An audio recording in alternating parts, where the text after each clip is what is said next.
what do you do with the information that at Duke University years ago they did experiments with plants, and they did experiments such as separating yogurt cultures by lead enclosed rooms, and they found that if an electric shock was applied to one room, both rooms reacted, or that. That plants have been grown to different music. They grow better with music, but especially classical music, and they grow best with Mozart.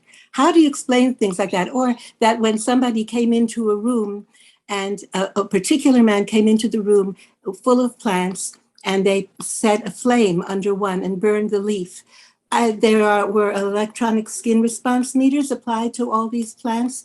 And then when that man came again into the room, all the plants would react on the electronic skin response meter. When other people came in, they didn't. So how is this explained? So, okay, so I've got two parts to this. So the first is that even if you asked virtually all of the scientists who did those experiments, they themselves will not claim that their experiments mean that plants are sentient. They're showing very interesting pre-sentient stimulus responses, but that's different from being sentient. It's showing that they have internal feelings, and that's what sentience is. It doesn't just mean responding to stimuli. So that's the first part of the answer, is that the scientists themselves, if you ask them, virtually all of them say that as interesting as those experiments are, they're not showing sentience. But because people still argue over this, one of the things that I wanted to do in my book was to answer it, even assuming that was the case. So for example, if you remember how I addressed the issue of what about plants, I assumed as part of my answer, hypothetically, what if you're correct? What if plants are sentient? And so even in that case, you come up with that the veganism is the logical answer, because you're minimizing harm. And that was something that was important for me to do in my book. I wanted to assume all of the things as much as I could that another side would be making, because I want to show that even if you assume their position is correct, you still end up with veganism. And so I did that with plants, and I did that with health as well. So like assuming what if you had to eat animals for health. So I felt it was important to make those hypotheticals, because a lot of times when I would see people argue on Facebook or whatever, the argument would break down at that point, because one side would say, no, you can't be healthy as a vegan, and the other side said, yes, you can, and it just stops there, because we're not doctors. So we're just, one side is presenting their study, and the other presents their study, and they don't believe each other. And it's the same with similar with your question. One side will say plants are not sentient, and others will just say, well, no, these experiments seem to suggest that they are, or at least that's the meaning I'm going to take with it, so I'm just not going to believe you. And so it was important for me to hypothetically assume the other side, and that's, if you remember, that's what I did in the talk. So even if plants are sentient, you end up at the same place. Thank you very much for that, and thank you to you as well, Kaylee.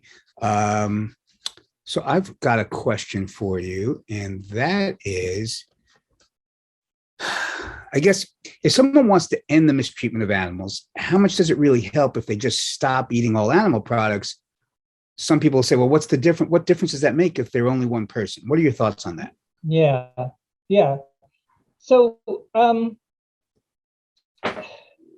like I see that, I actually have a chapter on that in the book, and I kind of see that as a demotivation kind of argument. It's like, oh, you're just one person, you can't do anything. And like really the mindset that you need to get into, well, first of all, you have to realize, you learn from history, and like, if you were to take that point of view, you'd never do anything in history. We would have never gone past human slavery. Women couldn't vote. Like, if everybody just said, oh, you're just one person, you can't change anything. Obviously things do change, and the way it changes is that everybody gets, says, no, this is wrong, and I'm going to do something about it, and joining together, because we have all these people here who are interested, and people working on animal rights, and you should join us. And the bigger we get, the more power we have, and there's a switchover point where we will have enough power to change laws and at some point outlaw animal agriculture, and that will, so you can't think of yourself as just one person. That's just a demotivation kind of argument. And really, just to add, even if it were the case that like, it's not going to change and you're the only one, like let's say everybody around you was stealing, everybody around you was killing.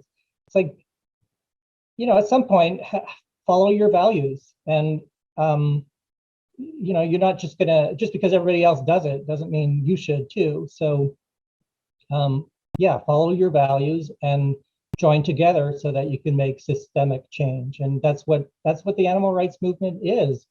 And I think we've made a lot of progress. If you just compare from like even 10 years ago to now, the progress is incredible, and the momentum is incredible. And even like, giving an example from my own life, like as I said at the beginning, I went vegetarian way back in high school, making the connection with my dog. And so the reason I went vegetarian was animal rights. It wasn't another reason, it was animal rights. But I didn't know the full story about dairy and eggs. And the reason I didn't look into it further was because back then it felt so hopeless. And it felt like nobody was moving. There like, it was an unwinnable battle, and so that argument, it does get to you if you let it get to you.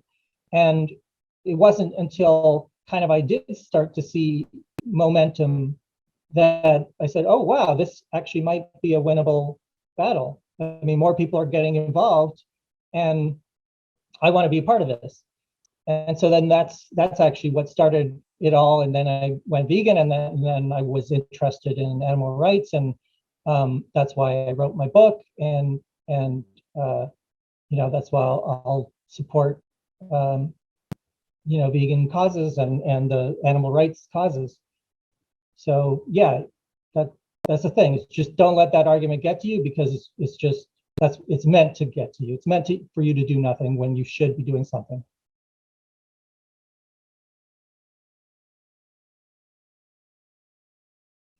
Wait, I'm not hearing. I'm so sorry. I accidentally muted myself.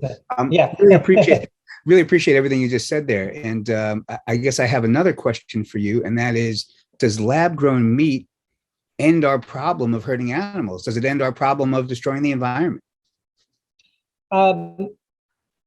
So it doesn't. Okay, it obviously doesn't end. Well,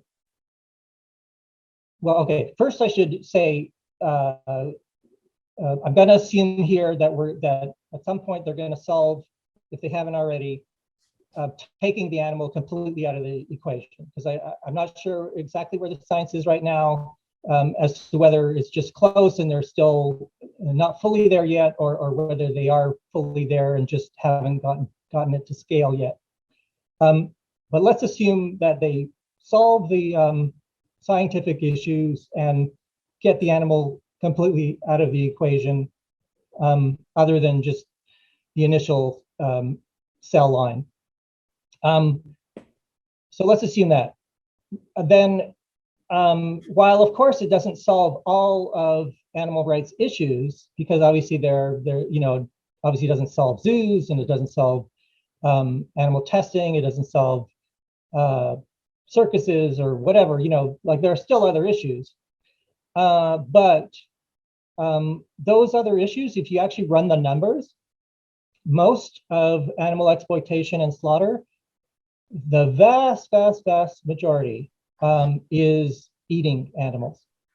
And so if we actually perfected lab meat and got it to scale and cost,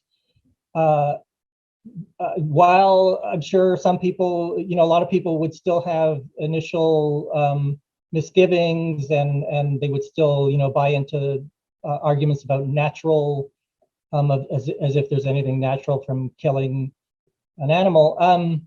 But they, besides getting over that hump, if we would replace,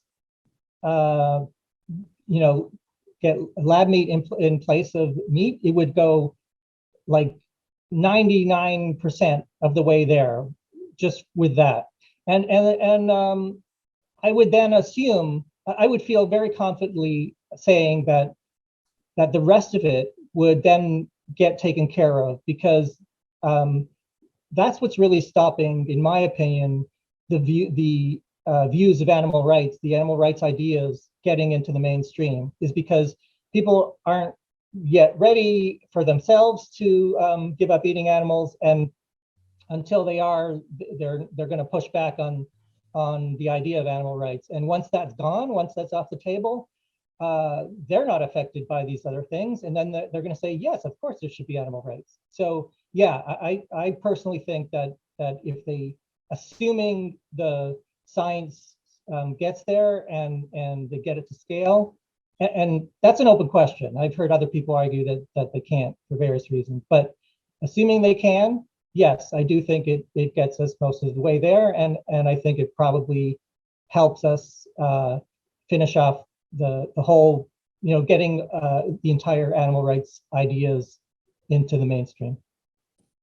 Thanks very much for that, Charles. Let me ask you this. So what does and doesn't work in communicating with people who eat differently than you, such as a vegan trying to speak with a person who eats animal products? So my opinion is that everybody's different, and so there's no one perfect way of communicating, and so, like, for example, I wrote my book because I saw that a lot of people, again, like a lot of our messaging is be nice to animals, kindness, that kind of thing. And while that's great and all, not everybody responds to that. Some people really see themselves as rational beings, and they want rational arguments, logical, and that wasn't being messaged a lot. And so that was actually one of the reasons I wrote my book. I saw a group of people who weren't being spoken to. And on the other hand, if you talk to somebody who's very spiritual, they may want a different approach, right? So I don't think that, for me, there's no one answer. Everything that you feel that the person feels passionate about, I think they should pursue. And except for some extreme cases, I wouldn't argue with anyone in terms of their own messaging. I mean, I'd want to include my own to cover the gamut, so that you can find whatever line of argument that speaks to you, and the way you come at the world, and so that it speaks to you in that way.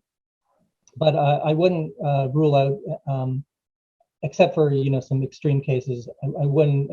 I'm not one of those people who says, "Oh, you only have to do it this way. Only speak to people this way." I think everything's good.